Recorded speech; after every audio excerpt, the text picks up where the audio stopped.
So we're going to discuss some very rough things today.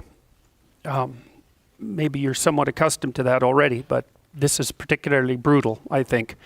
I'm going to talk to you about a body of research that's been produced over about the last 10 years, and I think it's a body of research that might outline some of the most important things that psychologists have ever discovered. It's really changed my view, for example, on what happened in Nazi Germany, which we're going to talk about a lot today. And you know, we've already talked a fair bit about the temperamental determinants of political belief, right? And I've made a case for you that people who are liberal or lean to the left tend to be high in trait openness and low in trait conscientiousness, especially orderliness.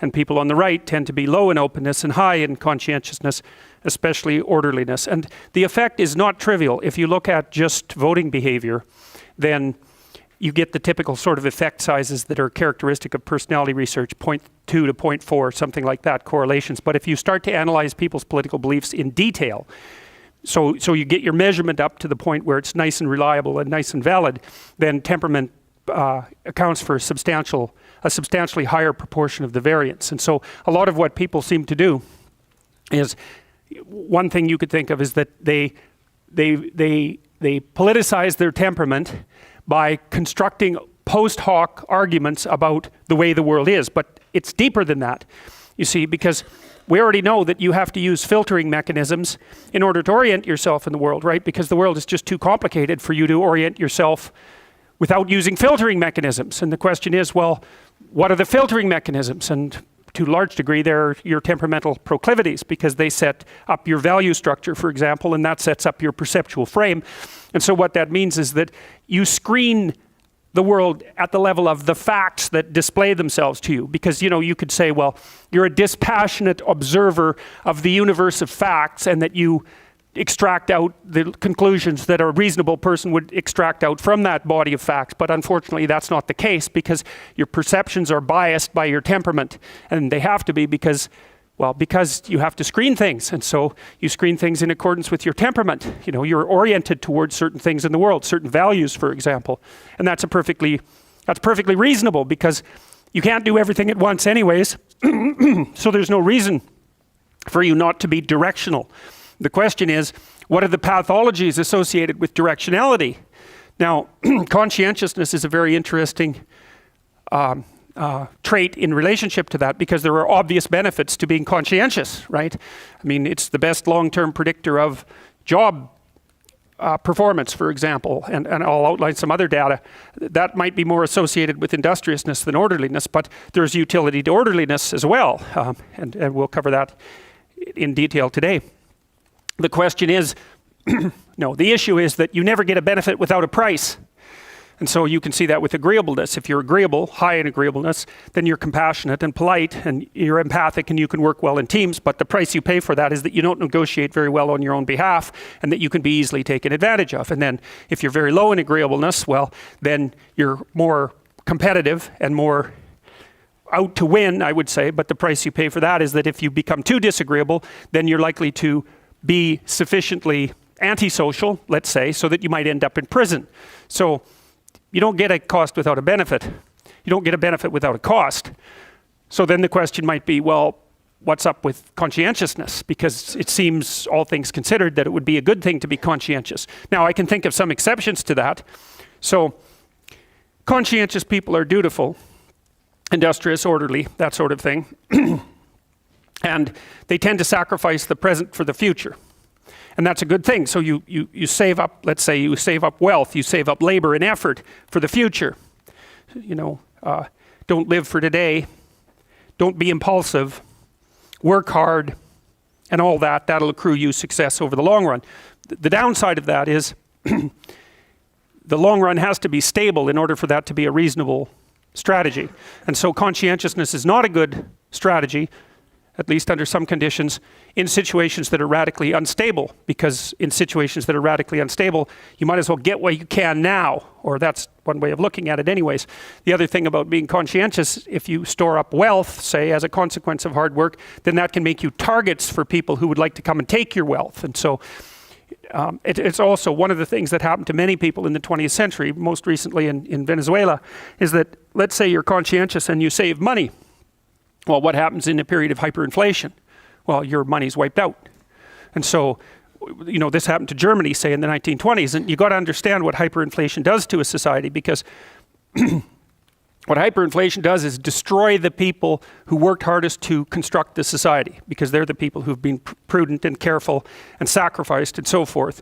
And then when a period of high inflation comes along, poof, everything they have disappears. And that happened in Germany during the 1920s. Now, there was a bunch of reasons for that. But so Germany was very unstable in the 1920s, right? Because of the war had just ended. They had been subjected to the Versailles Treaty, which was a very punitive treaty aimed against Germany. It's not like the Allies had lacked reasons to impose a punitive treaty, but nonetheless they did. Germany lost a lot of territory, including their industrial areas. Germany was flooded by men who were brutalized in the trenches in World War I. I mean, you could hardly imagine how terrible trench warfare is, and you can't imagine what you'd be like after a month of that, a day of that, let alone a couple of years of that. And then Germany underwent a period of hyperinflation. At the same time, in the Soviet Union, the communist revolution had been successful. And so there was tremendous political upheaval in Germany during the 1920s as well. I want to just set the stage for that. And so, but the hyperinflation wiped out all the people that were prudent and saved, and left them with a terrible sense that the entire system had betrayed them, which is, of course, exactly what had happened. So, all right, so anyways, conscientiousness is a bit of a mystery. We've looked at plasticity, right, and already. That's a combination of extroversion and openness. I just want to walk you through again where conscientiousness is located in the big five space. So plasticity is a combination of extroversion and openness, and then stability is a combination of conscientiousness, emotional stability, and agreeableness. And conscientiousness is made out of industriousness and orderliness. Now here's some markers for conscientiousness. So here's what you're like if you're orderly or if you're industrious. You carry out your plans. You don't waste time.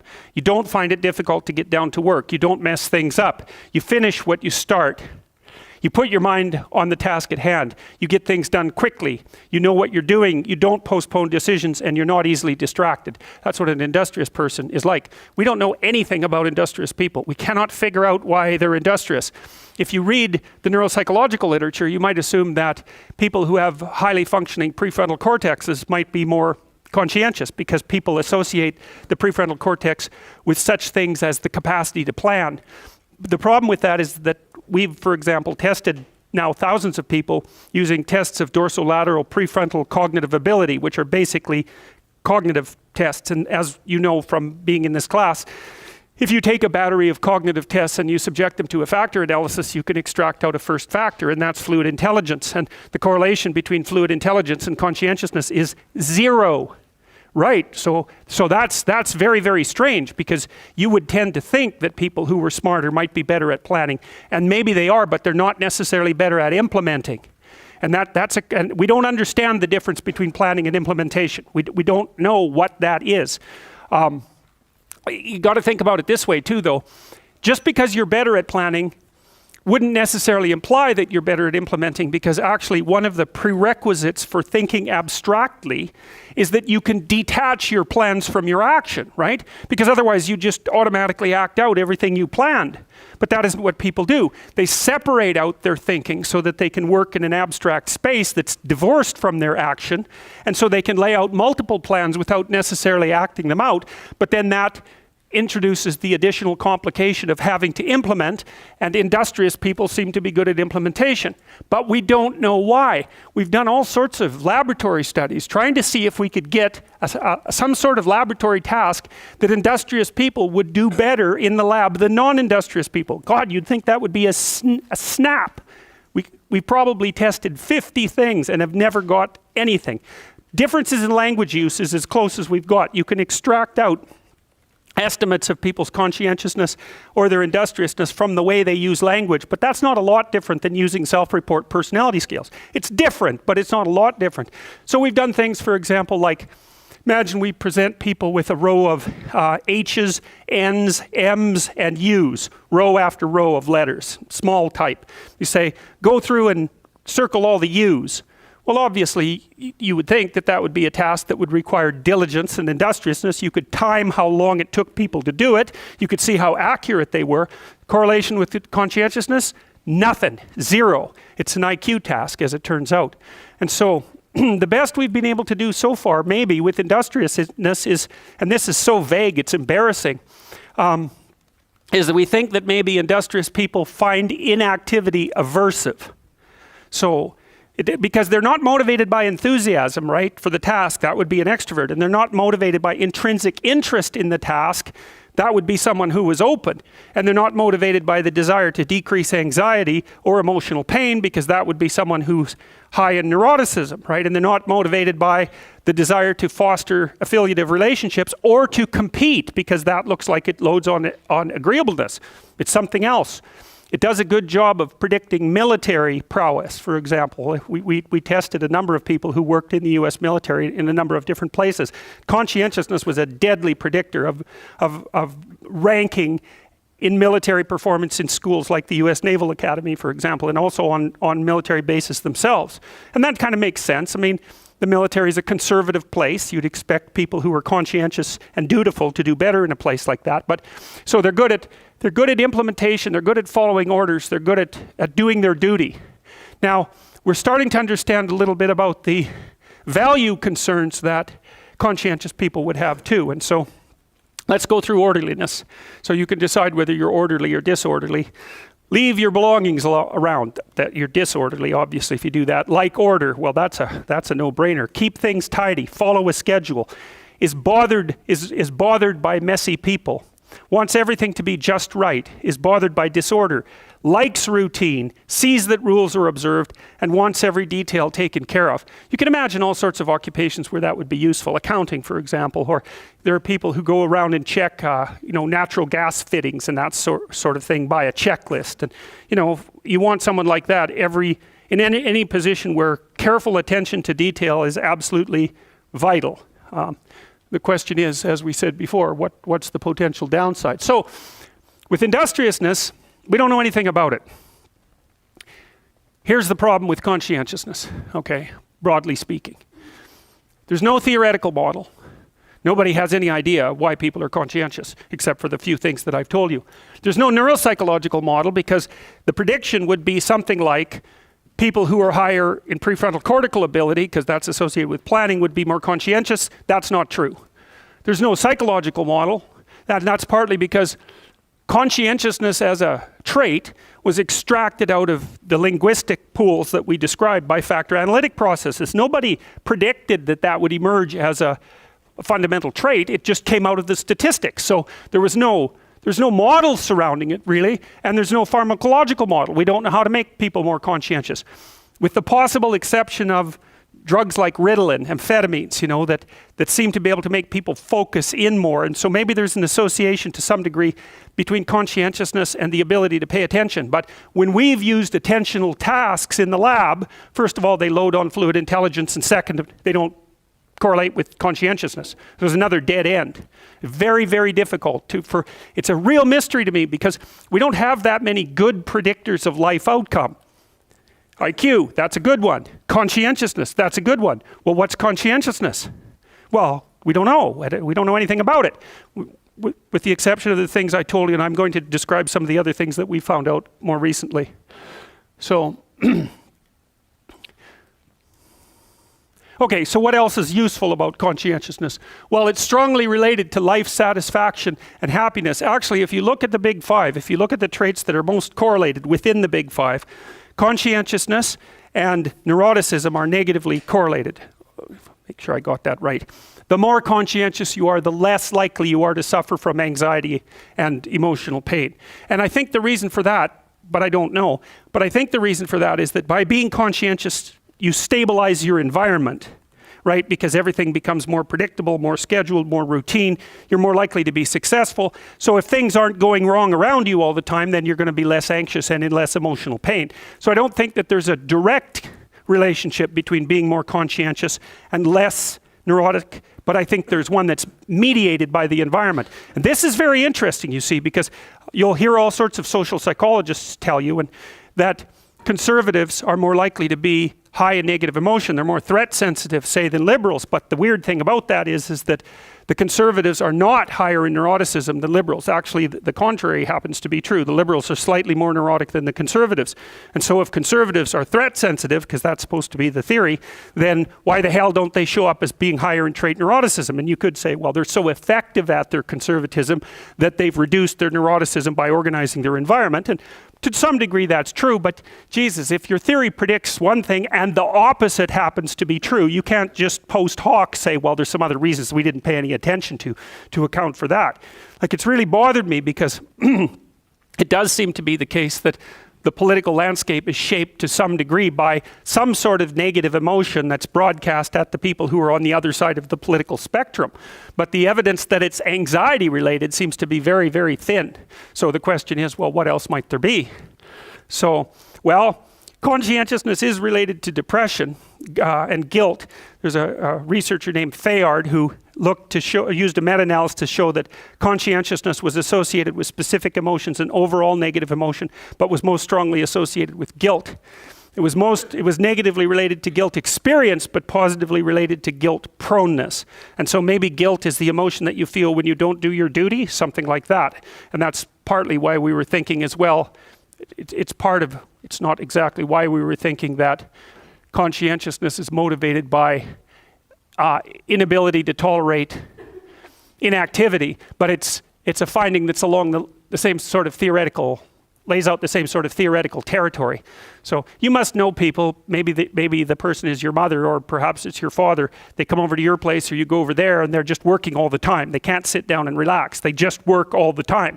And they'll tell you if you ask them, well, I can't stand sitting around. I have to be doing something. And you can imagine too how that might have been selected for across the evolutionary time span. I mean, if you're living in a situation where resources are somewhat limited, like we pretty much all do, you're going to demand of the people around you that they at least pull their fair share of the weight, right?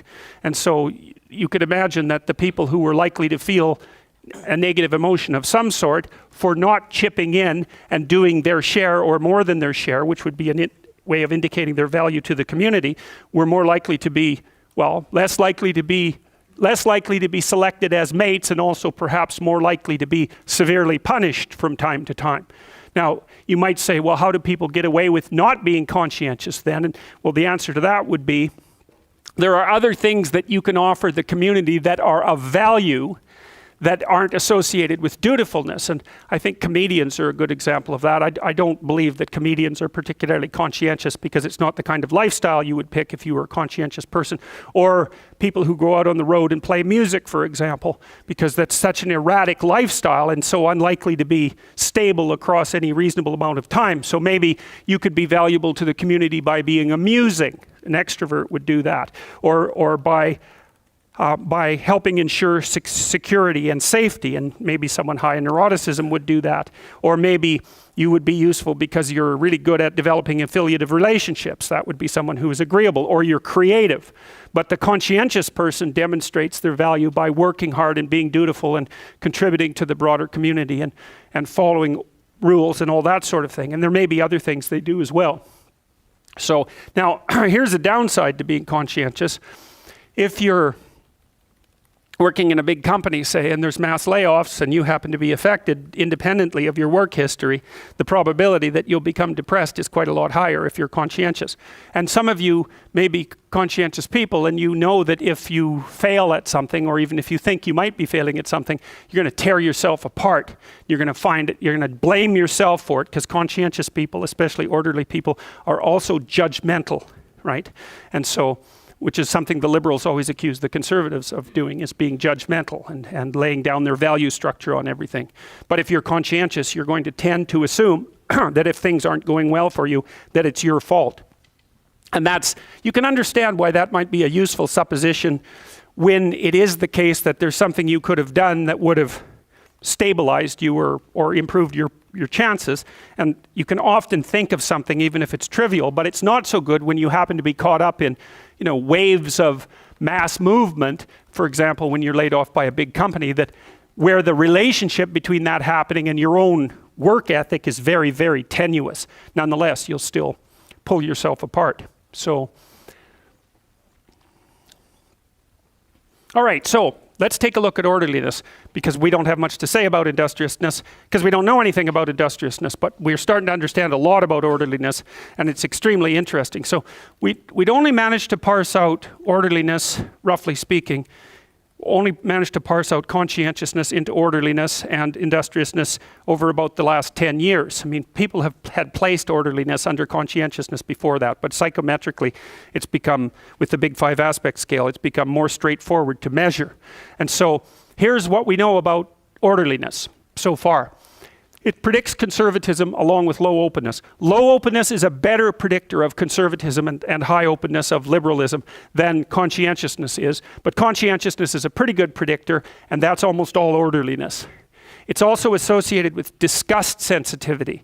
Now, that's a very cool thing. So Jonathan Haidt has done a lot of work on disgust sensitivity, and so has a guy named Paul Rosen. And I knew their research from really almost, I guess it's almost 30 years ago now, and I thought they were really onto something back in the 90s. I really thought that investigating disgust would be useful because no one had ever really talked about it, hadn't conceptualized it as a separate emotion system.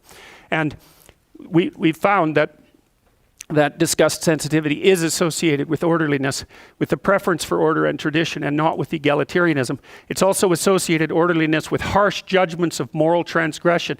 And this is the kicker here, I think. It's associated with the function of something that psychologists have started to describe as the behavioral immune system. And so we're going to talk about the behavioral immune system, and then we're going to talk more speculatively, I would say, about the role that the behavioral immune system might play in political choice and also in political pathology. And I find this overwhelmingly shocking, this body of data, because it's opened up a view for me of why people are prejudiced that I had no idea existed. And it actually makes prejudice a more terrifying thing. I was terrified about prejudice before I knew any of the stuff I'm going to tell you about today. But this makes it more terrifying because it locks it so deeply into people you can't believe it. And the worse than that, if you understand why it's locked so deeply into people, you also understand why it emerged as a necessity, and that's the terrifying thing. Now, so we're stuck with that now, and no one really knows what to do about it. And so, well, we'll walk through this, and you can tell me what you think. So, what's the behavioral immune system? All right. According to the parasite stress hypothesis, levels of parasitic infection within a region may drive variability at both individual and societal levels. Okay, so they're talking about individual variability in political attitudes, in personality traits, both among individuals and both in the social world. And so we'll outline that in some great detail.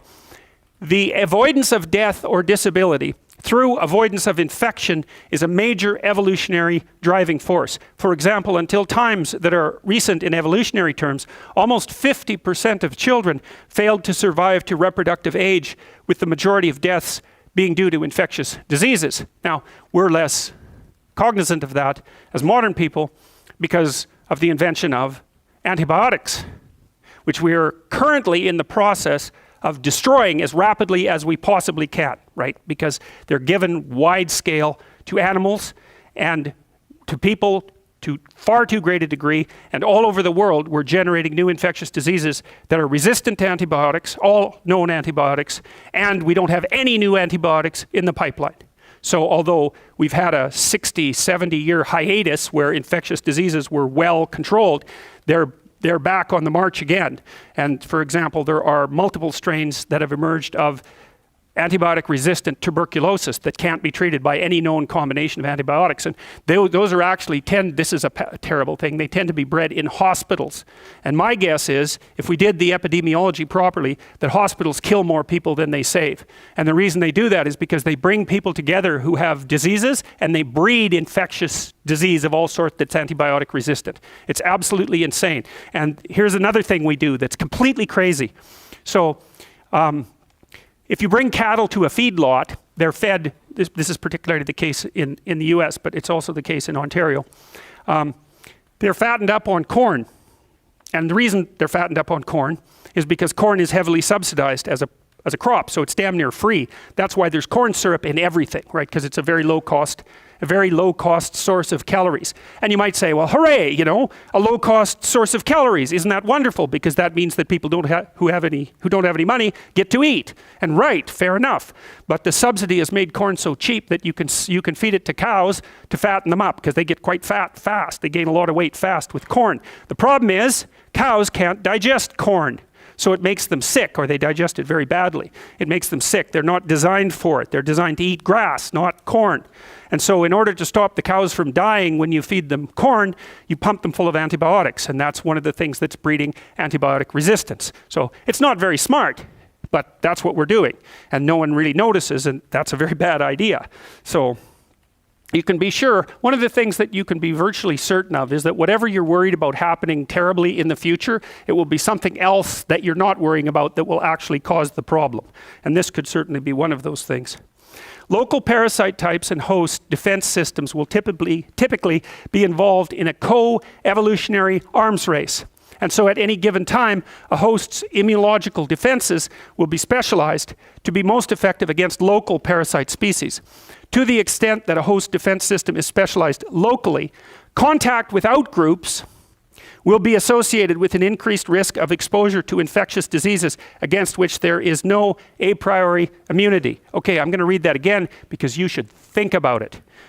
To the extent that a host defense system is specialized locally, contact with outgroups will be associated with an increased risk of exposure to infectious diseases against which there is no a priori immunity. Black Plague, Europe, came in on ships, right? The Europeans started to spread out. They came back with the ships. The rats came off the ships. Poof, third of the European population died.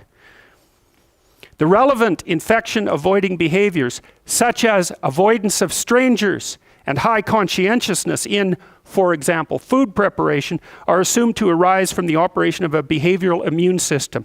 The behavioral immune system comprises adaptive psychological response mechanisms that are sensitive to cues that might predict the presence of infectious pathogens and which respond with appropriate cognitive processing and affective reactions. Such a system, this is the next thing that you want to pay attention to. Such a system is likely to be oversensitive. The cost of a false positive, avoiding non-existent infection, is small relative to the possible cost, catching an avoidable infection. Okay, so you're walking through the grass and your snake detectors go off.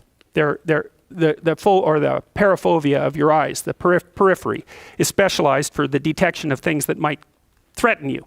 And so you could say, well, you have snake detection systems in the periphery of your vision that are hypersensitive, because if you see a stick and you think snake and you jump up in the air, the cost is you jumped up in the air. So who cares that you misidentified the snake? But if there's a snake there and you don't see it and it bites you, then you're dead. So the logic is, why not set the systems that protect you to be hypersensitive, because the cost of the hypersensitivity is low compared to the cost of hyposensitivity, right? In social terms, an important component of the parasite stress hypothesis is that high levels of infection may lead to ethnocentrism, xenophobia, distrust of different others, and conformity, because such behaviors will reduce the likelihood of exposure to unfamiliar infections to which immunity has not been developed. Why is there strict sexual morality? Because promiscuity is a prime vector for disease transmission. That's one of the reasons. Conservatism as the social immune system. Disgust is considered to be one of the basic human emotions, defined by a strong revulsion and desire to withdraw from an eliciting stimulus or event. Physically, disgust is accompanied by a distinct facial expression involving constriction of the oral and nasal cavities. So that's the disgust phase, which closes up your nose and your mouth so that things can't get in. Evolutionary models of disgust propose that this emotion evolved to help us avoid contaminated or harmful foods or other potential sources of disease, such as sexual contact. You know, there's lots of psychoanalytic theories about sexual shame and sexual disgust, but it's much more straightforward, as far as I'm concerned, to view it as a biological battle. There's approach systems and sexual arousal systems that are involved in moving you forward towards a sexual partner, but there's disgust systems that guard you against it, and those two things are mutually regulatory, and so you're basically stuck in the middle. It's half move forward and half be repelled, and that's partly also the balance of those two things is what helps you select a sexual partner. And people generally are quite selective about their sexual partners. So, and we say, well, why are you selective about your sexual partners? Well, there's the obvious practical reasons, but then there's the reasons that are more tightly associated with biological protection. And so, even though we don't like to think that way. In addition to its role in directly helping to expel harmful foods from the body, disgust also forms an important component of the behavioral immune system, the suite of psychological mechanisms that aid in the detection and avoidance of potential contaminants before they can make contact with the body. Although disgust may have its origins in the protection against physical contamination, a number of studies have implicated disgust responses in moral decision making.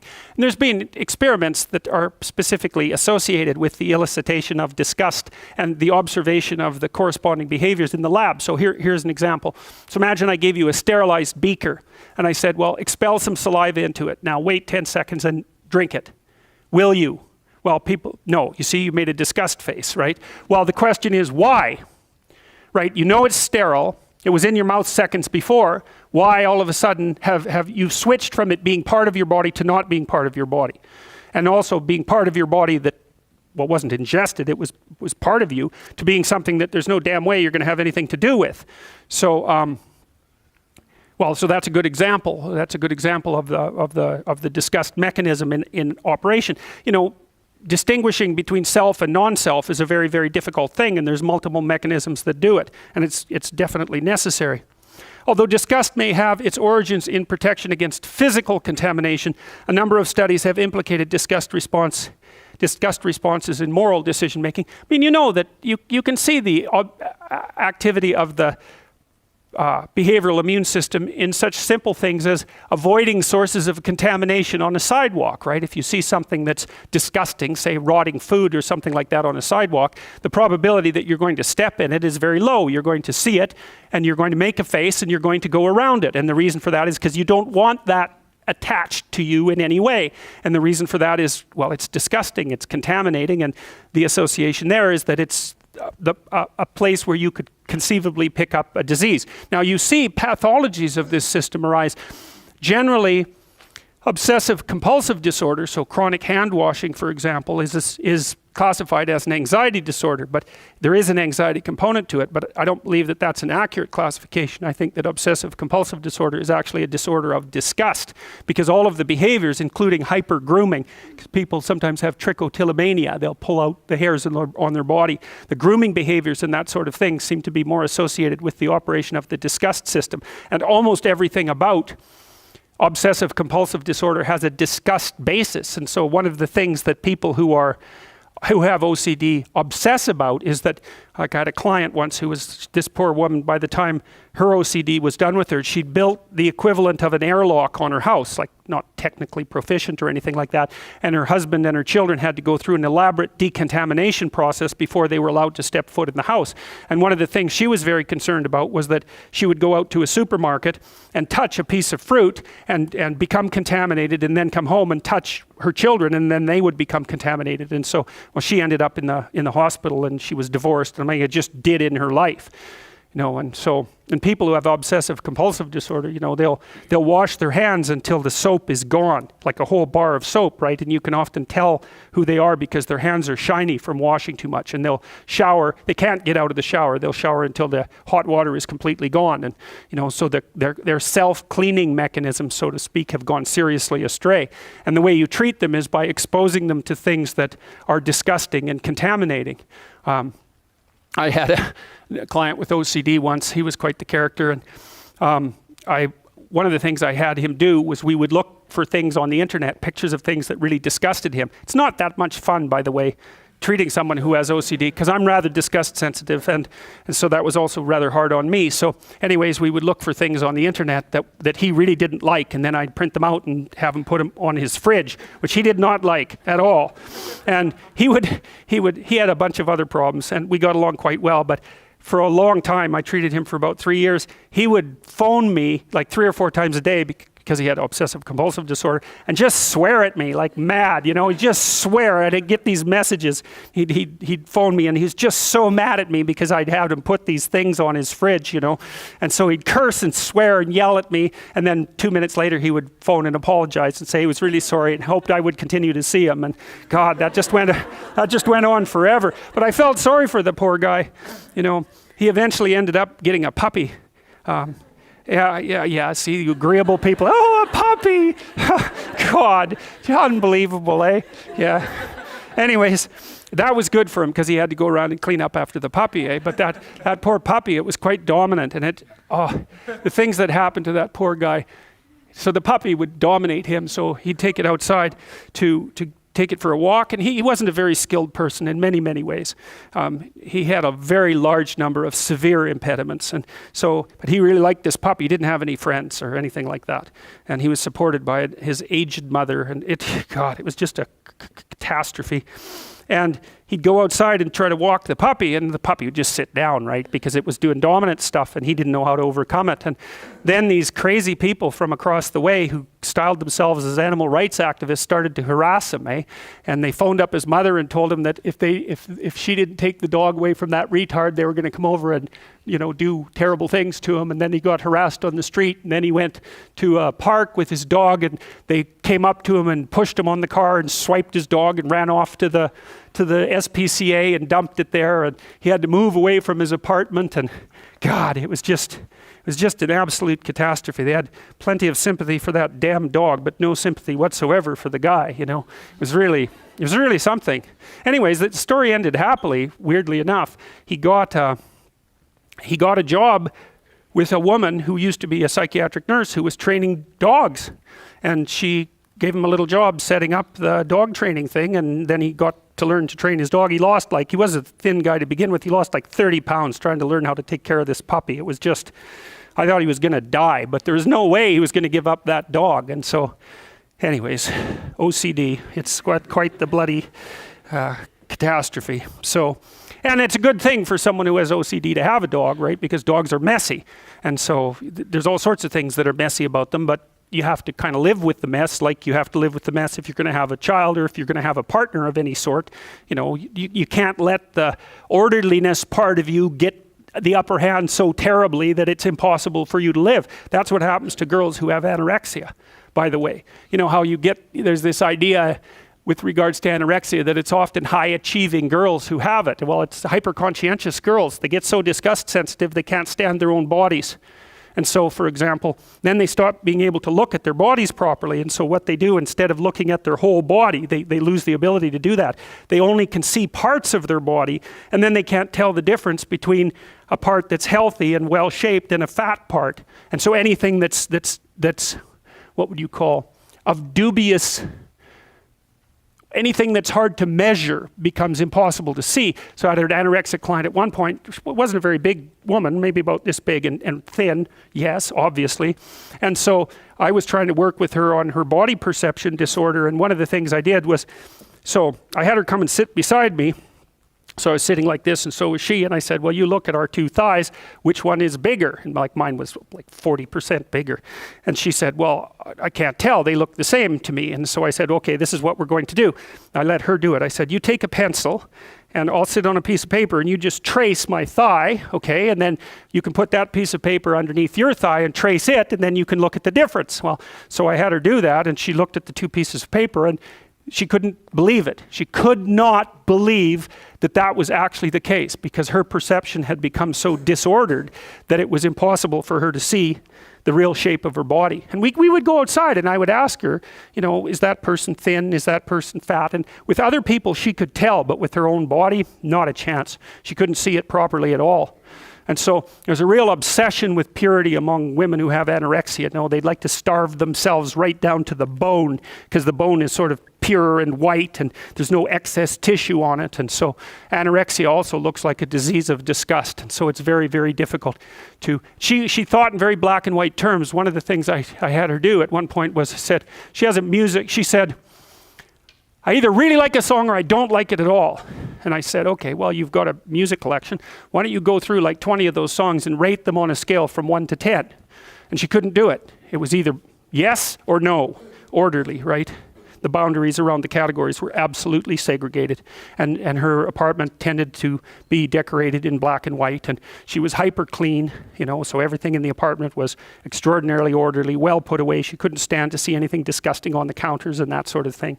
So very, very difficult disorder to treat, anorexia. Very difficult. So, and you know, you can see how it can go wrong, because food, you know, when you're eating, your disgust systems are on alert, you know, like you want the thing you want to eat and you absolutely don't want the thing you don't want to eat. And your mouth is very sensitive to that sort of thing, you know, to the texture and all of that. And your sense of smell is very sensitive to that sort of thing, because, you know, you don't want to eat anything that's contaminated or poisonous. So it's another situation like sex, where the reward system is driving you forward to engage in a consumatory behavior, but the disgust system is right there modulating and moderating it, and there's a tension between those two things that's always at work. And with the anorexic types, the disgust system gets the upper hand. So she was also extraordinarily judgmental and perfectionistic, but that goes along with it, because orderly people are judgmental and perfectionistic. And so if you're a perfectionist, often what that means is you have very high levels of orderliness and very high levels of neuroticism. And those two things chase each other around like mad, because you can't stand the idea that you would make a mistake, and you get anxious about it as well. So then you get stuck in this perfectionistic mindset and you can't get out of it. So inducing disgust responses, whether via a foul order, a disgusting work environment, or recalling a disgusting experience, led individuals to assign harsher punishments to others who had committed moral transgressions. So you describe a moral transgression, maybe breaking a law, you expose the people in the experiment to some disgusting stimulus, and then you ask them about the probability that the person was guilty, and then also how long they should be imprisoned or how much they should be fined. And if you get the people disgusted, then the probability, especially if they're orderly, then the probability of assigning a harsh punishment goes upward. So if you're ever in court, don't disgust the judge, right? That's part of the deal. Harsher moral judgments can even be induced following the consumption of a bitter drink, because bitter substances are often poison, or poisonous substances are often bitter, and that induces a disgust response as well. Although you can overcome that. Coffee is bitter, olives are bitter, so you can retrain your system to accept those things as food, but it's not particularly easy. In addition, the same disgust-related facial expressions are observed in response to unpleasant tastes, disgusting photographs, and receiving unfair treatment in an economic game. Concerns about cleanliness, and interesting. So some of you may know I was at McMaster University a couple of weeks ago, and there were a bunch of protesters there, and I went up to meet the protesters because I kind of wanted to see what would happen. There were a bunch of them around the back of the room, and I offered to shake their hands, and mostly what I got was disgust faces, you know, and that's not good. That's not good. So here's something to know too. Here's a good predictor of whether or not you're going to get divorced. You go into the therapist's office and you talk, the two of you talk, and you roll your eyes. That'll predict. If you're rolling your eyes at your partner, you're going to divorce them. Why? It's a disgust response, right? It's something like, I'm lifting you up with my eyes and throwing you into the garbage. It's something like that. But eye rolling is a great predictor of the probability of divorce. So it's something to keep in mind with regards to your relationships. Like if you're starting to develop some contempt or some disgust, you bloody well better get on that right away, because that's a bad road to go down. And so then you have to do whatever you have to do not to go down that road. Yeah, so, see, one of the things I think that's happening on the political landscape, and like we know, for example, that the more authoritarian politically correct types are high in agreeableness and high in orderliness. So that's a very interesting combination. And I think what's happening is that they're very rapidly dividing the world into contemptible predator. Like a snake's often elicit a disgust response, right? A predator will elicit a disgust response, like a crocodile or an alligator or a snake or something like that. And so it's the It's the predator response that's being evoked to the people who are on the other side of the political spectrum, roughly speaking. And so they're categorized as like contemptible predators, something like that. And the people that are being protected are like innocent victims. That's how it appears. And that's a very, very dangerous thing to have happen, as I'll show you. Concerns about cleanliness and feelings of disgust have likewise been related to political attitudes. Situational reminders of the importance of physical cleanliness, such as asking participants to wipe their hands with antiseptic wipes, tend to increase self-reported political conservatism. Such as finding is consistent with the notion that purity tends to be valued more highly by conservatives than by liberals. Individuals who report being disgusted more easily also tend to hold more conservative political views on topics including abortion, gay marriage, tax cuts, and affirmative action. In addition to the effects that have emerged when using self-reported disgust sensitivity, more conservative political views have also been associated with stronger physiological reactivity to disgusting images. There's a lawyer, Martha Nussbaum, who's also a political philosopher, who says that we should eliminate the effect of disgust on our political theorizing, that disgust shouldn't be something that's considered as a valid means of information from which you might derive political conclusions. So if I find your behavior disgusting, or if you find my behavior disgusting, according to Nussbaum, that should be independent. You should try to make that rationally independent of your political views. I'd like to believe that, but there's a problem, and this is the problem that we're going to go through. You can't muck about with these underlying systems. You can't just say, ignore the reports of your disgust system, because it isn't like your emotions are insane and irrational and you have the rationality on top of that that's guiding you properly. That isn't how it works. All of these underlying biological systems guide you, and to the degree that the degree to which you're guided properly is a consequence of the balance of the action of these underlying biological systems, but the balance is very complexly maintained. You need a disgust system, because if you didn't, you'd eat something that would kill you and then you would die. Or you'd do something stupid and you'd end up like you'd get cut and it would be dirty and you wouldn't clean it and then you would die. So the idea that you can somehow just rationalize the output of the disgust system and decontaminate your political viewpoints as a consequence seems to me to be very, very naive. Not that there's no danger to it, because there's plenty of danger to it. In addition, a large literature has converged on the notion that there are two core dimensions of conservative political ideology: resistance to change and tolerance of inequality. Resistance to change reflects the extent to which people wish to maintain the status quo, while tolerance of inequality reflects the acceptance of an unequal distribution of resources and opportunities within society. Jost has done a lot of that work. Jost's supervisor is Mazarin Banaji, and Mazarin Banaji is a known Marxist. And so this is another place where political ideology contaminates, as far as I'm concerned, scientific inquiry, because Jost's work on let's say resistance to change is predicated on the idea that the conservative inclination to support the maintenance of already existing structures is precisely equivalent to supporting an unjust system. And that's not a reasonable thing to do if you're looking at these sorts of things from a scientific perspective. You don't get to make judgments like that, but they're built into the questionnaires. So, resistance to change reflects the extent to which people wish to maintain the status quo, while tolerance of inequality reflects the acceptance of an unequal distribution of resources and opportunities within society. These two dimensions appear roughly aligned with social and economic conservatism as expressed in the constructs of right-wing authoritarianism and social dominance orientation, respectively. There is no left-wing authoritarian psychological scales. We're trying to derive one right now, but the reason for that is that after World War II, the social science community was responding to what had happened in Nazi Germany, and perfectly appropriately, and they examined right-wing authoritarianism as a consequence, but they never examined left-wing authoritarianism, because the prevailing, what would you call it, political landscape of the time made the idea that there could be left-wing authoritarianism sufficiently incorrect politically so that it was never analyzed from the perspective of social science, even though the evidence for left-wing authoritarianism, say by the end of the 1940s, was absolutely overwhelming, right? By the 1930s, People were reporting on what had happened in the Soviet Union, you know, the forced dekulakization, for example, of the agricultural industry in the Soviet Union and the consequent deaths of several million people in the Ukraine. It was all extraordinarily well documented. These core facets of conservatism are also closely related to the two higher order value dimensions described in moral foundations theory, which reflect preferences for order and tradition on the one hand and preferences for egalitarianism on the other. Importantly, the motivational basis of these two dimensions appears to vary independently from one another, with an individual's overall political attitudes on a left-right spectrum emerging from their relative balance. These motives are also strongly rooted in basic personality characteristics such that preferences for order and tradition are associated with higher levels of orderliness.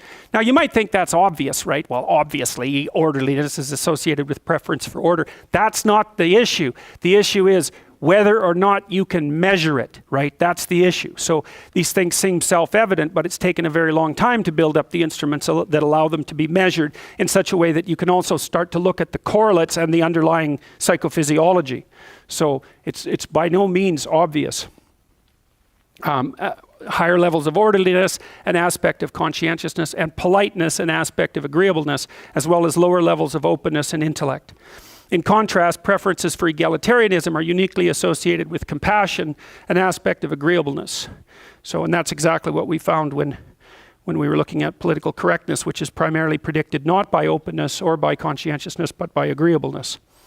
Political conservatism can therefore be thought of as a social immune system, reflecting the extension of pathogen avoidance mechanisms to the integrity of the social system. Borders, boundaries, right? That's the orderly person. We'll keep borders between concepts. We'll keep borders between people. We'll keep borders between towns. We'll keep borders between political ideas and religions and states. Why? Because we don't want the terrible things flooding in from everywhere. Now, the liberal will say, wait a minute, all the things flooding in from everywhere aren't terrible. They have great utility. And that's true. But the problem is, they're both true.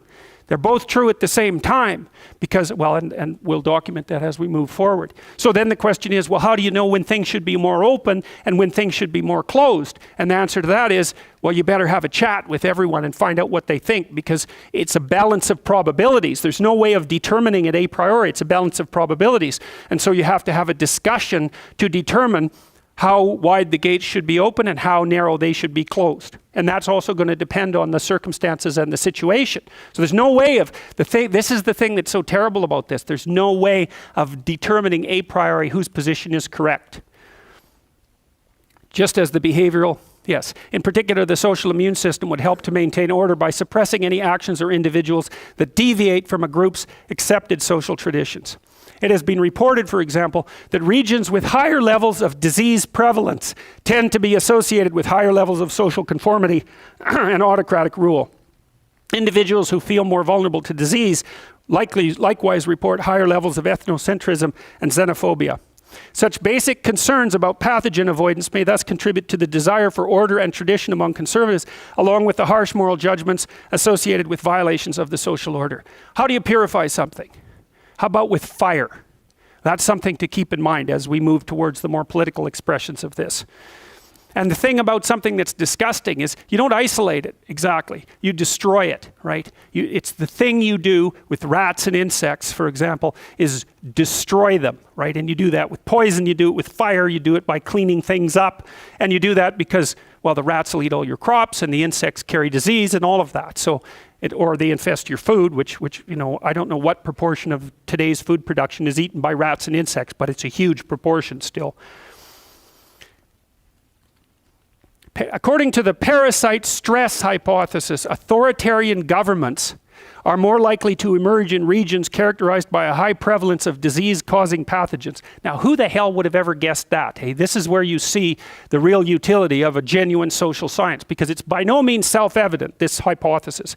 And this paper that I'm going to discuss with you right now just blew me away when I read it. I thought it should have been front page news across the world, but it didn't really attract that much attention. Recent cross-national evidence is consistent with this hypothesis, but there are inferential limitations associated with that evidence. We report 2 studies that address some of the limitations and provide further tests of the hypothesis. Study 1 revealed that parasite prevalence strongly predicted cross-national differences on measures assessing individuals' authoritarian personalities. So that's very interesting. So the more parasitic and transmissible diseases in a particular locale, the higher the probability that people, when measured at the individual level, held authoritarian attitudes. Because you might say, well, there's parasite prevalence, that produces a repressive government, but it doesn't really affect people at the level of personality. And that's not what was found in the studies. It was reversed. The parasite prevalence / infectious diseases made people more authoritarian, and that was what was driving the more authoritarian government. So here's something cool. Who knows about this, right? So how do you fight authoritarian governments across the world? You get rid of infectious disease. That could be it. That could be the key. So, and then again, that is by no means a self-evident hypothesis. Study one that revealed that parasite prevalence strongly predicted cross-national differences on measures assessing individuals' authoritarian personalities. And this effect statistically mediated the relationship between parasite prevalence and authoritarian governance. Parasites, personality, authoritarian state. That's the causal pathway. This mediation result is inconsistent with alternative explanations for previous findings. To address further limitations associated with cross-national comparisons, study 2 tested the parasite stress hypothesis on a sample of traditional small-scale societies.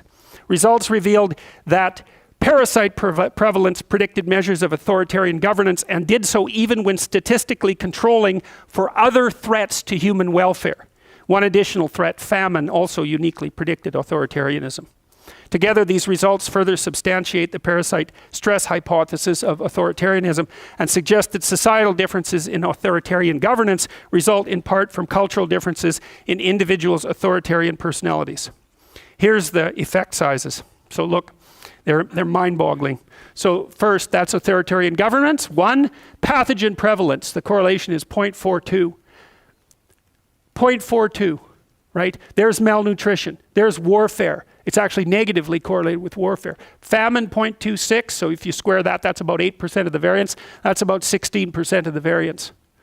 So those are walloping effect sizes, right? That effect size is about, so that's 16%. The typical effect size for a personality variable is about 0.2 to 0.3, so let's say 0.25, so that's about 7% of the variance. That's 16 to 17% of the variance. You almost never see a correlation of that size. So it's an absolutely remarkable piece of work. And it has all sorts of terrifying implications. So the question is now, why would you have such a powerful immune system, behavioral immune system, disgust system? Okay, so let's look at some little known facts about the history of North America. I don't know how many of you guys know this, but it's worth knowing. Okay, so what was the pre-Columbian population of the Americas? The answer is, we don't really have any idea. The estimates vary from 10 million to 100 million, with an emerging consensus of 50 million. Well, it's halfway. Okay, we don't know. We could be out by 1 order of magnitude, but a fair number of people. So what happened to all the Native Americans? Well, that's easy. They all died. Why? Because when the Spaniards came, see, there was no diseases in the New World, except for maybe syphilis. There's some evidence that syphilis was transmitted back to Europe as a consequence of contact with North and South America. But there were almost no diseases in the Americas. And that's partly because there were no big cities, and also because even where there were, not compared to Europe, and also because where there were big cities in Europe, people lived close with animals, and there was lots of movement of disease pathogens back and forth between the animals and the human beings. And so lots of Europeans died as a consequence of that, like huge numbers of them, especially from diseases, say like smallpox or measles. But the Europeans built up a whopping immunity to all these diseases, including influenza, and then they came to the Americas with their diseases, and bang, it killed all the Native Americans. It figured 90% of them. So here's some of the statistics. What were the diseases that wiped them out? Influenza, bubonic plague, smallpox, measles, even chickenpox was deadly to the Native Americans. So from 1492 to 1650, there was a death toll of 90%. So, you know, when the Puritans landed in the US at Plymouth Rock, that was a long time after the Spaniards had landed in the more southern areas. The Indians, the Native Americans there, they were desperate to see them because they didn't have enough people to take off their crops. They didn't have enough people left. You imagine 9 out of 10 people died. That's everyone, right? You're done at that point. And so There were 25 to 30 million people in Mexico before the arrival of Cortez. 50 years later, there were 3 million. So, and the Aboriginal population in Canada, estimates, this is accepted by the Canadian government, no one really knows, and the estimates do vary substantially. There might have been 500,000 people in Canada in 1450, and that decreased by 80% after contact with the Europeans. There's the population collapse in Mexico. 16th century population collapse in Mexico. So the 1545 and 1576 epidemics appear to have been hemorrhagic fevers caused by an indigenous viral agent and aggravated by unusual climatic conditions. The Mexican population did not recover to pre-Hispanic levels until the 20th century. Absolutely catastrophic consequences. So then you look at that and you think, well, is it really all that surprising that people have evolved extraordinarily powerful immune systems, disgust responses, and behavioral immune systems? I mean, this is no joke. It's absolutely catastrophic. So now I want to talk to you a little bit about Hitler. So when I was sorting some of this stuff out, trying to look at this disgust sensitivity literature, and then understanding finally that it was associated with orderliness, and that orderliness was associated with conservatism, I was also reading a book by Adolf Hitler, which was called Hitler's Table Talk. It's a very interesting book. And Hitler had secretaries at his dinner tables from 1939 to 1942, and they basically took shorthand notes of what he said spontaneously. And so there's a book that you can buy called Hitler's Table Talk that is nothing but a presentation of his spontaneous utterances across that time period. Now, Hitler was a very strange person. He was very high in openness, surprisingly enough, but also extremely high in orderliness. At least that's what you can infer from reading the historical data. So he bathed 4 times a day, for example. He was also a great admirer of willpower, which is something that's also associated with conscientiousness and orderliness. So he was very proud of his ability to stand like this for 8 hours in the back of a car, and his ability to withstand, you know, what would you call them, trying circumstances by willpower alone. One of the most famous film documentaries that was made in the Nazi era was called Triumph of the Will, right? Triumph of Willpower. That was by Leni Riefenstahl. I'm not saying that quite right. You can look at that on YouTube. It's a very interesting film. Horrifying film, but a very interesting one. Well, if you're wondering about orderliness, I mean, take a look at that, man. So that's Nuremberg, right? That was the biggest rally grounds ever made in human history, Nuremberg. And Hitler was unbelievably good at spectacle. Look at how absolutely perfectly ordered that is. God only knows how many people there. Several 100,000, because they could all fit on the parade ground at the same time. All in absolutely perfect formation. Orderliness, gone out of control. It's interesting because people think about Nazism as a descent into barbarity, right? But what it looks like is a disease of civilization. That's a whole different thing, because conscientiousness predicts success in complex industrial societies. And this is actually conscientiousness gone out of control on the orderly end of things. And why? Well, the World War I, that was plenty chaotic. And there was a huge famine after World War I, right? In Spanish influenza, killed more people than the war did. And it actually mutated in the trenches, because if people are packed close together, then viruses or other pathogens can be very deadly, because you don't have to live very long to give it to her. If people are dispersed, then the virus or the bacteria can't afford to kill you as fast, because then it dies too. And so if you pack people together, then you can breed unbelievably virulent forms of pathogens, infectious pathogens, and that's what happened in World War I. Packed all the men together in unsanitary conditions, poof, up came Spanish influenza, went all around the world after World War I and killed more people than the war. So, and after the war, after World War I, of course, Germany descended into utter chaos. And so what happens when you descend into chaos? And the answer is there's a corresponding call for order. And that was answered by Hitler and the National Socialists. And Hitler was very good at listening to the German population, and what they were demanding in a period of chaos was order. And so that was exactly what he decided to provide. Spectacles of order, which is exactly what you'd expect from someone who is really high in openness and high in orderliness, right? Spectacles of order. And Hitler was also extremely interested in art, but he categorized art into like proper hygienic art and improper chaotic art, and he often would have art exhibits at the same time of the approved art that he approved of. So those were in the official museums, let's say. And then there would be a corresponding exhibit of degenerate art. And that was art that was associated with movements like Expressionism, for example, which has garish colors and it's very emotionally expressive. Hitler sort of preferred kind of eroticized Greco-Roman representations of heroic people. You know, that was the Nazi aesthetic, essentially. So there are some more examples of order, right? Look at that. Everything geometric, everything regular, the borders completely well defined. Everything here is squares, everyone's lined up perfectly, everything is uniform, right? Look at, there's pathways between the rows of people. This is again at Nuremberg. Perfect order.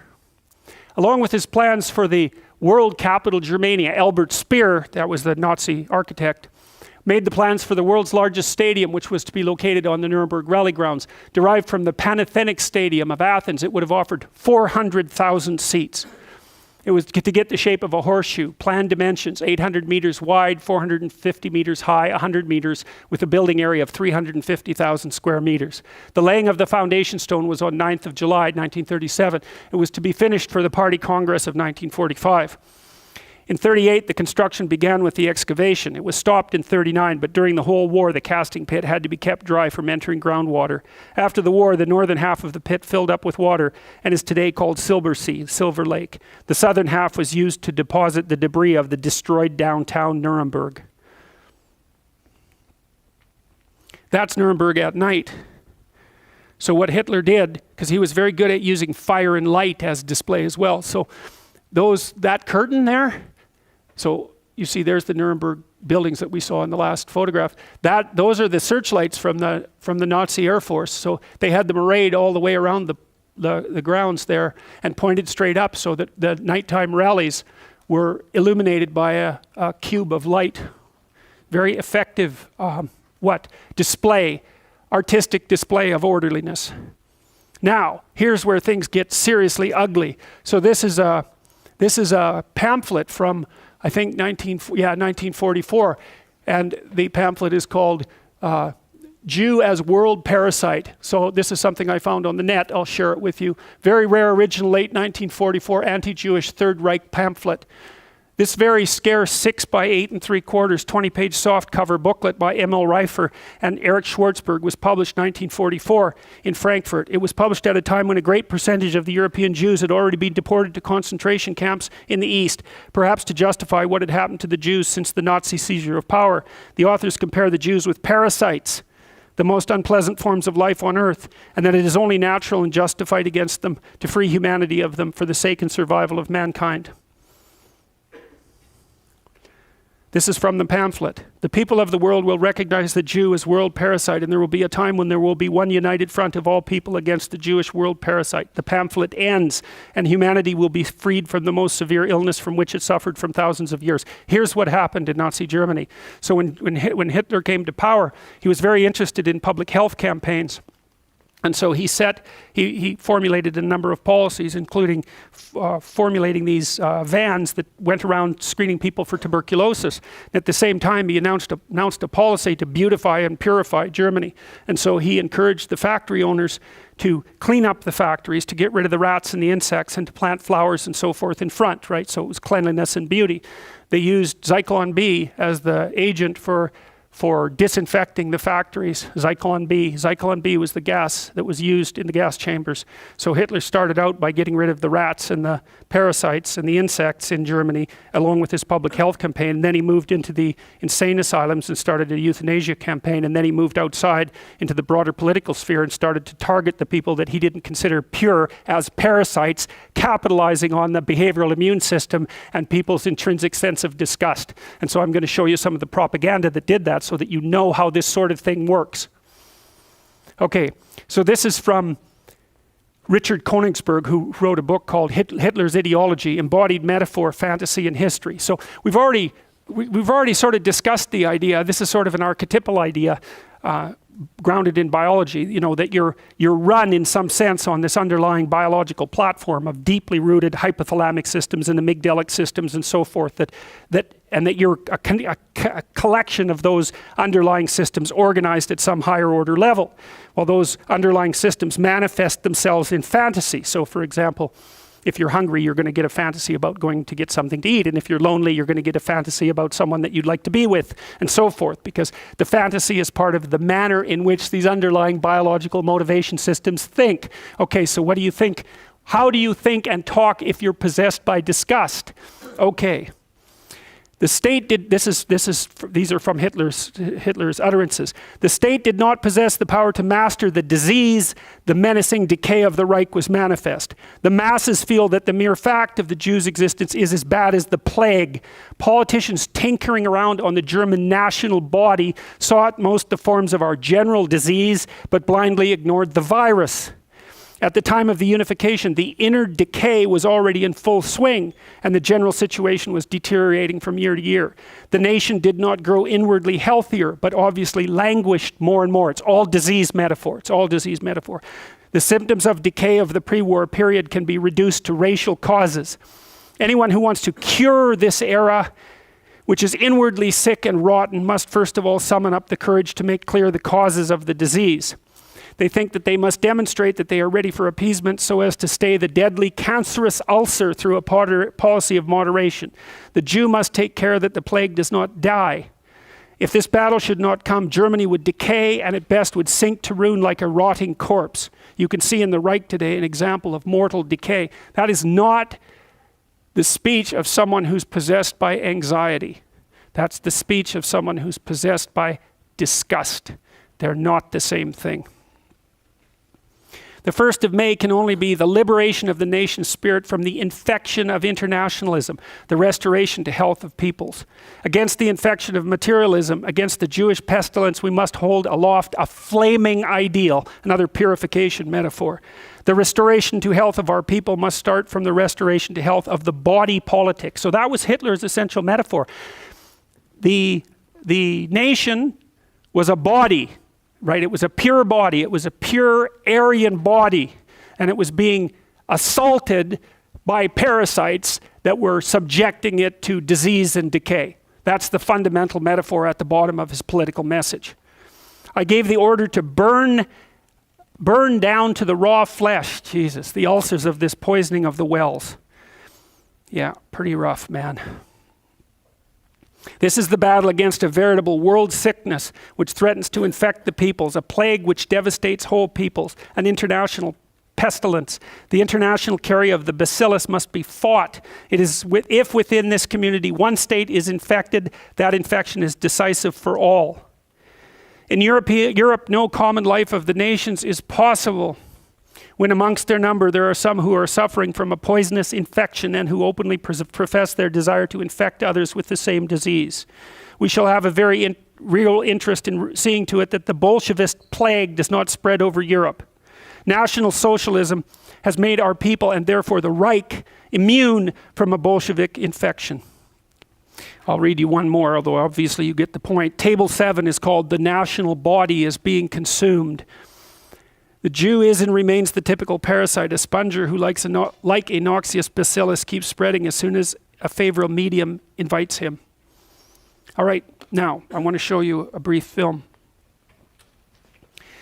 And you can look here at the what would you call it, artistic and propagandistic transformation of the idea of order into a politicized message. And the thing that's so interesting about Hitler's particular brand of fascism, it wasn't precisely it wasn't precisely a movement that was predicated on ideas, like communism. Communism is predicated on ideas. But the Nazis went at it with something that wasn't really in the realm of idea. It was more in the realm of like embodied disgust and image. And so it was also very much more difficult to fight against from the ideational perspective.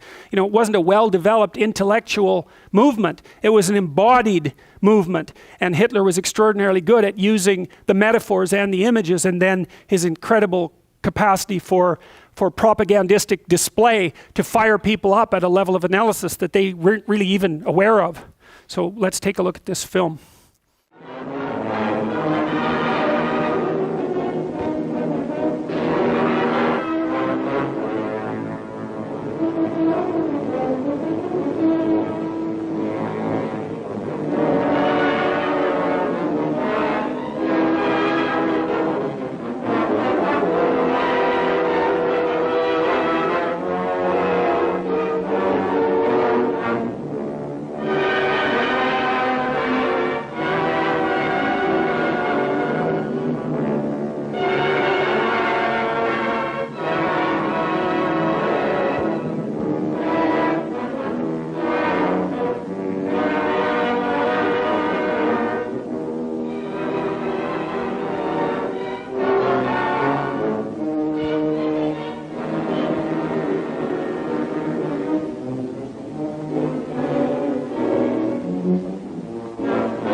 The campaign in Poland gave us the opportunity to really get to know the Jewish people.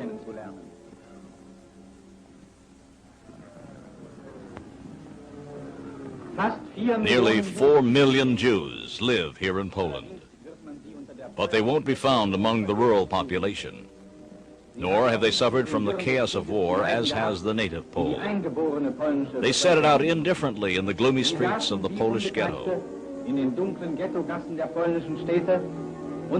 within an hour after the German occupation, they were back in business.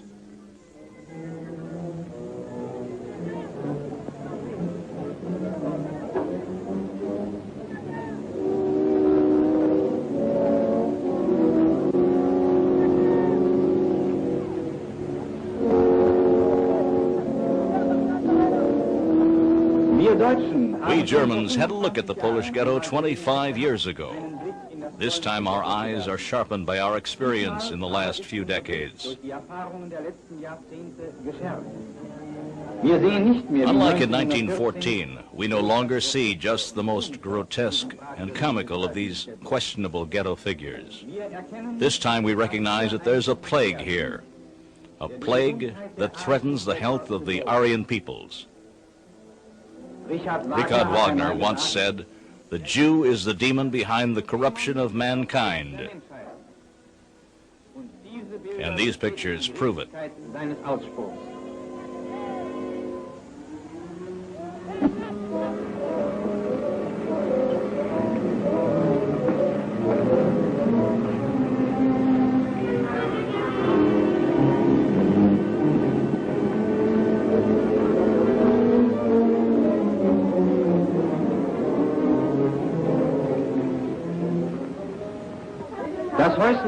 Jewish home life reveals remarkable lack of creative ability to civilize. In plain language, Jewish dwellings are filthy and neglected.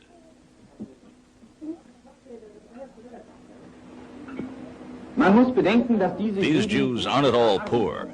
After decades of business, they've hoarded enough to acquire decent, comfortable homes. But they live for generations in the same dirty and bug-ridden dwellings.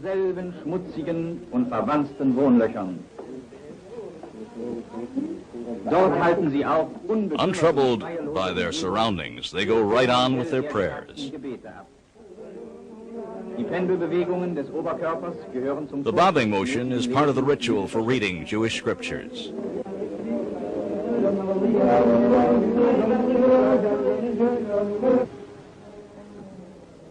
The main part of Jewish so-called community life takes place in the street.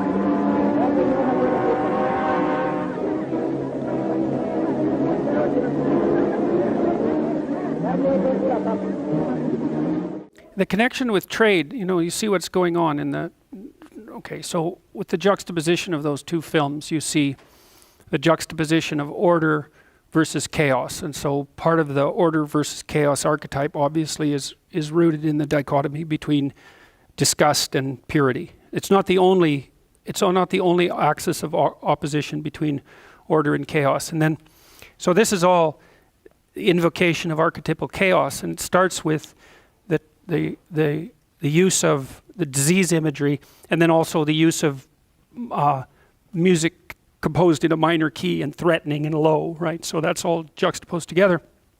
And then they switch to trade again with this undertone of threat, and there's a hand-to-hand exchange of goods, and it seems to me that they're using the image to continue the metaphor that in this situation trade is associated with contamination rather than with productivity, right?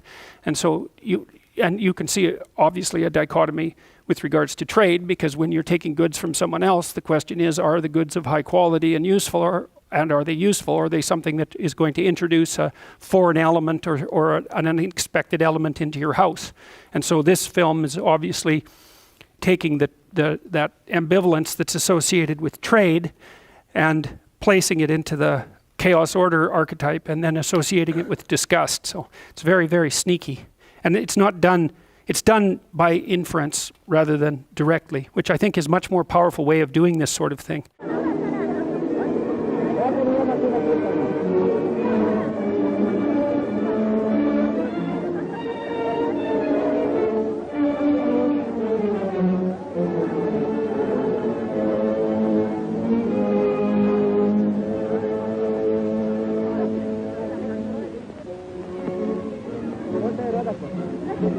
And one of the things that's interesting too is that, you know, you can imagine that if you're seeing people who are poor and downtrodden, that might evoke two possible sets of responses. One might be a compassionate response, that would be the desire to help, right? And the other would be the desire to distance yourself.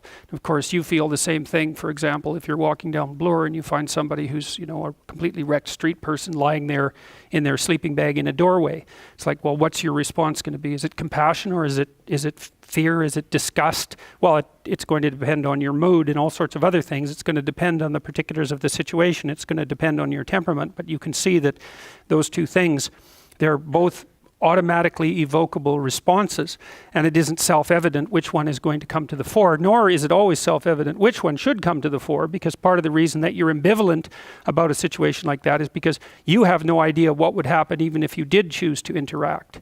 And so you can't just simply, what would you say?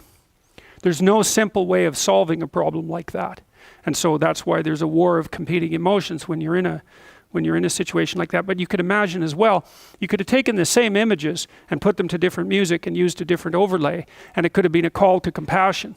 But that's not what it is here. It's a call to contempt and extermination.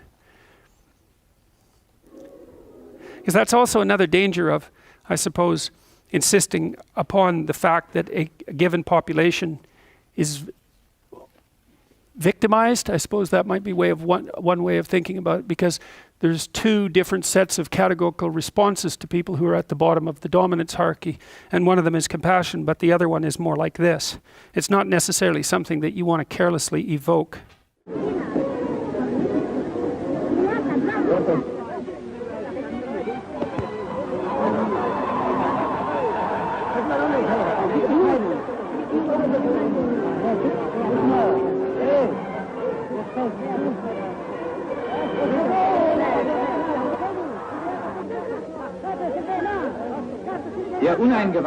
One might want to regard these haggling children as a sign of great poverty. But watch them a while, and it becomes clear that they're proud to act as their grown-ups do. These young people don't have the idealism that ours do. With them, the egoism of the individual is not in the service of higher common goals. Instead, Jewish morality, in crass contradiction of the Aryan concept of ethics, proclaims the unrestrained egoism of every Jew to be divine law. His religion makes cheating and usury a duty. In the 5th book of Moses, for example, it is stated that a non-Jew thou may loan to upon usury, but not thy brother. That the Lord may bless thee in all thy dealings. For the Jews, then, doing business is something holy. This is totally incomprehensible to non-Jews. Aryan man attaches a sense of worth to every activity. He wants to create something worthwhile, food or clothing, houses or machines. Yeah, so there's a contrast there. They actually use a contrast there between industrious and non-industrious too, which is quite interesting. Works of art or anything else of value to everyone. He's ruled by the feeling of being responsible for his achievements.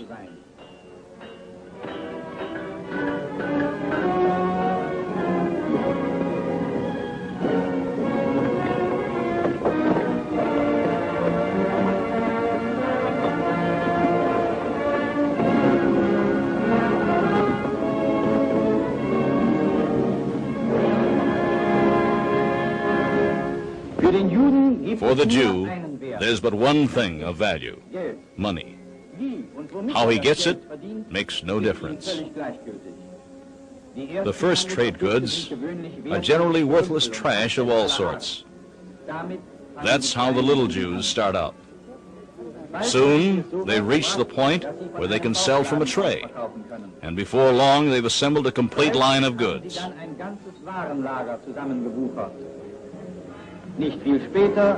Not long after, they own a regular stand.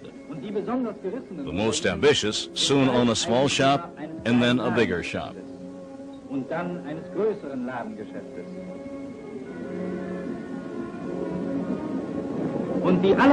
The most cunning, that is, the most unscrupulous, eventually have warehouses and banks and move into the most splendid mansions in the cities, provided that they don't get in each other's way, as in the narrow ghettos of the East.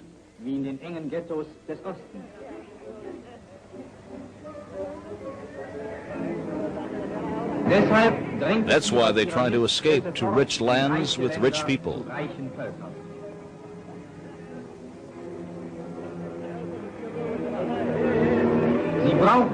They need other. So in the next part of the film, there's something else that's done implicitly. So you'll see a globe, and then there's spread of migration, and the underlying metaphor there is, again, the spread of disease.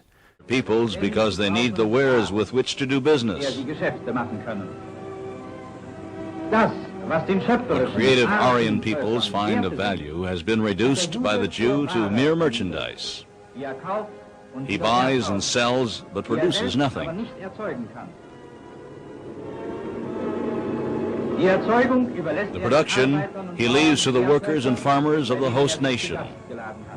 It's funny there's an echo of Marxist ideology in there too that's very interesting, because what the insistence is that the labor that goes into basic production qualifies as labor, but the labor that goes into mercantile activity doesn't qualify as labor at all. It's not like the Nazis were pro-capitalist by any stretch of the imagination. So there's this strange distinction drawn between, like, it's almost like physical production. That seems to be something that's valued. It's the use of your musculature, say. But then as soon as it's elevated up into trade, which is obviously a value-added process, I mean, that's almost self-evident, but it's put forward here as something that's only parasitical. That's right. And that's a commonality with the Marxism of the time.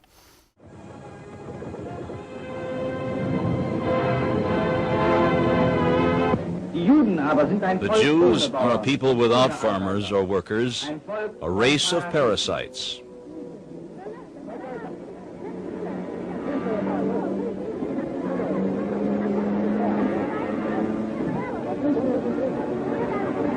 Wherever the body of a nation shows a wound, they anchor themselves and feed on the decaying organism.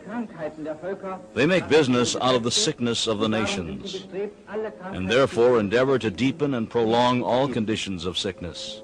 That's how it is in Poland and was in Germany. The Jews have been this way throughout their entire history. Their faces bear the age-old features of the perpetual sponger, the eternal Jew, who, in the course of time and worldwide wanderings, has always been the same. There's no difference between these Jews in Poland and those in Palestine, though the two are geographically separated.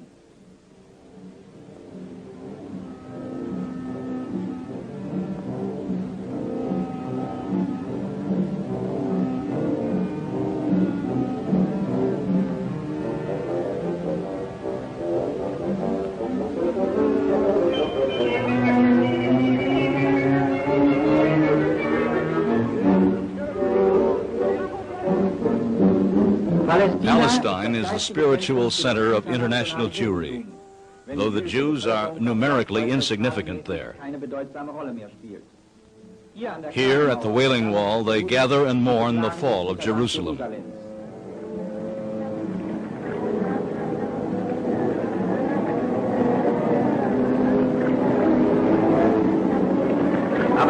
Their homelessness, though, is a matter of choice, and in keeping with their entire history. 4,000 years ago, their Hebrew ancestors were already wandering. Out of the land of two rivers, they wandered along the sea to Egypt, where they ran a lucrative grain business for a while. When the country farmers and other Egyptians rose against the foreign usurers and speculators, they wandered once more and plundered their way to the promised land. They settled there, mercilessly looting the culturally superior rightful inhabitants. Here, in the course of centuries, from the Oriental Far Eastern racial mixture with Negroid admixture, the ultimate mongrelized Jews developed. Foreign from us Europeans, born of totally different racial elements, they differ from us in body and above all in soul. We probably would never have been bothered by them had they stayed in their Oriental home. But the cosmopolitan empire of Alexander the Great, reaching from the Near East across half the Mediterranean, and especially the boundless world empire of the Romans, brought about the evolution of the trade and migratory traits of the Jews, who soon spread across the open Mediterranean area. While some of them settled in the large urban traffic and trade centers of the Mediterranean, others wandered relentlessly on across Spain, France, southern Germany, and England. Everywhere, they made themselves unwelcome. In Spain and France, the people rose openly against them in the 13th and 14th centuries, and they wandered on, mainly to Germany. There they followed the path of the Aryan culture, creative Germans colonizing the East, till they finally found a gigantic new untapped reservoir in the Polish and Russian sections of Eastern Europe. So, well, let's tie that together. We talked about the use of archetypes in stories. We talked about the relationship between archetypal symbolism and the biological underpinnings of the human psyche.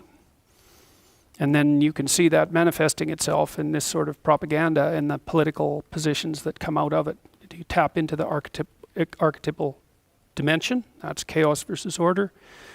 You can place one against the other however you want from a propagandistic perspective, because you could make a film decrying excessive order. That's not a difficult thing to do, but that isn't what happens here. Order is associated with the sun and with what's good and with honest labor and with purity and with health, and chaos is associated with decay and disgust and impurity, and also with trade, which is extremely interesting. And the trade dynamic, you could see that in the second part of the film there. There was the implication that it was involvement in trade that was associated with this pathological spread, right? And so trade, that's another reflection of the ambivalence towards the transgression of borders. Is trade a good thing or is it a bad thing? Well, that's always a political issue. It's a huge political issue right now, right? You're going to have internationalist trade, or you're going to close the borders. You're going to have internationalist trade and open it, or you're going to close the borders. And so the degree to which the borders should be open or closed, I think, generally speaking, is the prime political question. And of course, we're going through an absolute convulsion of that sort of argumentation again right now. Part of the reason I wanted to show you this, I mean, there's a variety of reasons. I wanted to show you how the archetype and the underlying biology are tightly associated, but I also wanted to show you how those associations can be hijacked, essentially, and used for propagandistic and political purposes, because you need to know that, because these sorts of things have they have the capacity for a very powerful emotional appeal.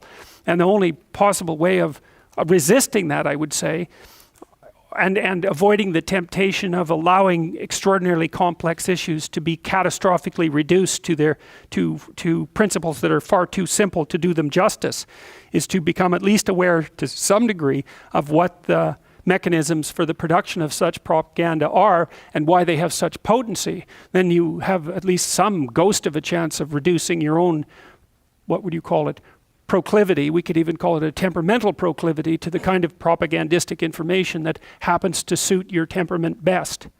So, well, we all know the aftermath of this sort of thing, right? It was absolutely dreadful, and we're by no means out of the woods on that yet. You know, you see in Europe and in the United States increasingly calls for the nationalistic enclosure of borders again. You saw that with Trump and the building of the wall between Mexico and the United States. So these things can get very badly out of hand, and it's a very bad idea to allow things to swing too far to one way or too far to the other, because all hell breaks loose when you do that. And well, all right, we'll see you on Thursday.